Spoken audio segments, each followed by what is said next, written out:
we have just witnessed David Evans, one of possibly the most momentous victories the World Rally Show a little Championship hug. has ever seen. Come on, bring it in. Bring it. Yes. Yeah, because do you know what? I remember sitting at dinner after Peter Solberg won his first event, the GB in 2002, with Oliver in the pram. And I was fortunate enough to be on the top table. David, you've known the Solbergs longer than that. We have watched young Oliver quite literally growing up in front of us. And we almost at times feel part of that family. And today, you know, for us personally, both me and you, and so many people, it is just such an enormously joyous occasion, but more than that, in rallying terms, it's momentous. Oh, totally momentous, Cole. You know, you can go back and you can think about Tommy Mackin in '94 or any of that, but this is the biggest story. It's got to be. You know, just about 3 weeks ago tomorrow, he wasn't even driving the car. He wasn't. And then he got in it, he did a test, he did the recce, he won a stage, woo! He got to the end of Friday leading, woo! Got to the end of Saturday leading, woo! And then Sunday, like, wow, now what can he do? Worst thing that can happen according to all of us, don't let it rain. It rains. And he chucked it down. And then he just wins anyway, and he wins 2 out of 3 stages. I mean, come on. Listen, it's mad. It is mad. We've seen some fabulous performances before from young drivers, and you know, not to take anything away from them, but there have generally been circumstances that have maybe contributed to it. No circumstances here. His favourite rally would probably be Rally Sweden that he would choose. This isn't Rally Sweden. He's got in, he's battled with the best, and he has been better than the best. And that is the be-all and end-all of it. And he has been the best driver by quite some considerable margin out there this weekend. It just doesn't make sense, does it, that we're talking about Oliver Solberg winning 9 out of 20 stages, leading for 19 out of 20 stages. Oliver Solberg, 23 years old, coming from WRC2 into WRC1, getting in the car like he's been there forever. All right, Calais. All right, Elvin. See ya. See ya. In my rear view mirrors, a minute back down the road to Calais Rovanperä. And do you know what? Remember when Rovanperä appeared on the scene and there was a lot of talk about the next generation? You obviously had his son, Calais, Peter's son, Oliver, and we kind of saw them, and then Calais took this incredible leap forward. He started winning rallies. He won 2 championships. And there was a danger that we'd forgotten about Oliver Solberg. Well, he's propelled himself right back into that wonderful future of Rovanperä against Solberg. And who knows who else might come into that mix. I think we were almost kind of forced to forget about Oliver Solberg at the top. You remember that? It was Lauka, wasn't it? Lauka stage in Rally Finland in 2022. Desperately that sad. First corner, the left hand of the car stepped out, hit the rock, and it tipped it into the biggest roll. He was broken. He was at the side of the road, absolutely in bits. And you kind of think at that point, he's going to sink or swim. And he got out of the car, what was it, a few months later? He got sacked from Hyundai. You know, there's no easy way to say that. They didn't want him anymore. What does he do? You know, again, sink or swim. He gets in a Volkswagen Polo and goes to the Cambrian Rally. Patoux, drives, wins. He never lost that absolute burning desire and absolute passion to drive rally cars. Came back the next year, won more stages than anybody in WRC2, won more stages than anybody in WRC2 in 24. This year, he's absolutely demolishing everybody. Looks unbeatable. That recovery story, the rebirth of him. I think so. It just is testament to the family values that Pernilla and Petter have put in place. And just what a great guy. And a resilient, absolutely determined young man. That resilience, that determination is just so valuable. It is so valuable. Not to let anyone, it's something that Craig said, don't let anyone put you down. No. You know, and Solberg did that. Oliver Solberg, can you tell me what you've got around your neck? It's pretty smooth, nice gold medal. Or if it's not gold, I don't know about. It's the winner's medal. Yeah, absolutely unbelievable. Incredible. If I told you on Thursday evening you're going to be standing here on Sunday afternoon, what would you have said? I would have told you to... The one thing you said last night, please no rain.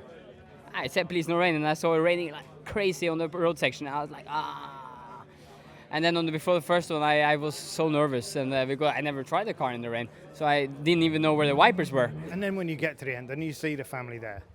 But you know, with my mom and dad, my fiance, and Elliot's girlfriend, and my uncle, and my close friend sponsor and my best friend, and everybody, absolutely everybody, and all the emotions came. My parents were crying, and we've always done this together as a family, and it's not always been easy. Everybody in the world don't like it, but that's just how we are, and we've always believed and always fight, and Toyota as well has been so welcoming and opening and appreciative of the family that we are, and really took it along, and it's been just a beautiful, beautiful weekend.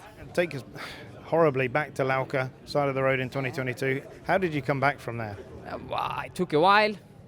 I did it all by myself. It took a while mentally to get back. It took 4 months to get back. I did my best 2 rallies after Finland. But I've always believed I can do it. I always believed that it's possible, and with enough, preparation and feeling and team and everything around. When everything works around and everything's just calm, and you can just do your thing and have fun with what you want to do, and you feel calm and comfortable. And it's proved it, and finally proved to myself this weekend that everything I've been believing and everything that I've been working on, there's a purpose. We know you're going to Finland in the Rally 2 car now. What does this mean for the bigger picture of Oliver Solberg's future? I don't know. It's been the most fantastic weekend of my life anyway. And to jump back to the Rally 2 next weekend, it's next week's problem. I don't care about that now. But you're ready to challenge for the World Championship now? In Rally 1 or Rally 2? In Rally 1. Of course I am. Elliot Edmondson, you got to say, has also stepped up beautifully. Of course he has. He's absolutely, it's a massive step for him. And the interesting thing, Cole, he was there in the dark days. He was there through the early part of 22 when it was really difficult. He was in that car that tipped over in Finland. They've bounced back together, and all of that has made their partnership so much stronger. So we shouldn't forget Toyota's 100th win. They're getting quite good at this. They really are getting really good at this. And do you know what was an absolute privilege, David? You and I, in that hospitality area with the whole team, we got to obviously have a few words with Stefan Williams, with Oliver's engineer. We talked to Kyle Lindstrom, we talked to Tom Fowler as well. All of that, by the way, is available on Club Dirtfish. It was a lovely, maybe half hour of just soaking in the atmosphere, of just getting those little insights from those really pivotal people within the Toyota team. It is all there on Club Dirtfish. If you haven't That's what it's all about, isn't it? Getting behind the scenes, getting when we're not supposed to be. We're taking Club Dirtfish with us. Yeah, to the heart get of into rally. Trouble with us. 100% to the heart of the World Rally Championship is where Club Dirtfish takes you. We do have to talk about 1 or 2 other drivers, in particular Hyundai. There was a little bit of an interesting situation over the weekend. Tanak was never happy. He was never happy from the start of the event. No. You'd have to say Neuville looked happier as the event went on. There was a bit of needle yesterday, a bit of backwards and forwards in terms of the times. I think it was 5 times they swapped positions yesterday. Then we had this kind of team order, but not team order. They were to hold position. It was all a little bit odd, wasn't it? It was a bit odd, but it kind of clarified itself this morning with a 10-second penalty, didn't it? But yeah, there was needle there as always. As far as they're concerned, if they couldn't do 1-2 actually on the road and take drivers' points, 1-2 manufacturers is a solid result for them. And for Oyt Tanak, a solid result in the Drivers' Championship, David. Yeah. He's ahead of Rovanperä, he's ahead of Evans. It's going in Oyt's way, in Oyt's direction, and he desperately would have wanted to win home round here, but he takes away good points. And yeah, let's see. Finland is. We always look forward to going to Finland, but it's going to be even more exciting. There's so much. Do we say that perhaps Thierry is now out of the championship race? He's still in it? You think he's still in it? I think he had to win here. I think I would kind of agree. I mentioned that maybe my mindset was not the greatest coming in here. I had already a bit of struggles in the car, before the rally and in the small event we did for a preparation. So I expected a bit to struggle to show the pace. Obviously, same time, you still have some kind of pressure to do well on your home roads where you have grown up and learned to drive. So it's kind of place where you should be able to deliver, but obviously I knew a bit that I will struggle with that. Honestly, I expected still to be able to fight for the second, and which we in the end achieved, but I was expecting that behind Kalle actually, not behind Oliver. Fair play from him. even if I did this mistake on Saturday morning or no, he was still going to win this rally, and he was able to control it. He was able to enjoy it, and yeah, I mean, to click like this immediately on the first rally, it's a great achievement, and definitely that kid is ready for Rally 1 now, and yeah, he's proved already actually for some time that in Rally 2 he has no concurrence really, you know, and now in Rally 1 he proved that he is ready, so it's great for Solberg family. So what can Rovanperä do? Yeah, he finished in 4th, but goodness me, he's dominated this event. He's won it 3 times. He's been miles ahead of anyone. And what he said at that stoplight, if I can't do it here, I'm not sure I can do it anywhere. That's a worry. Don't worry, Kalle. I'm pretty sure you can do it in Finland. Look, sometimes, David.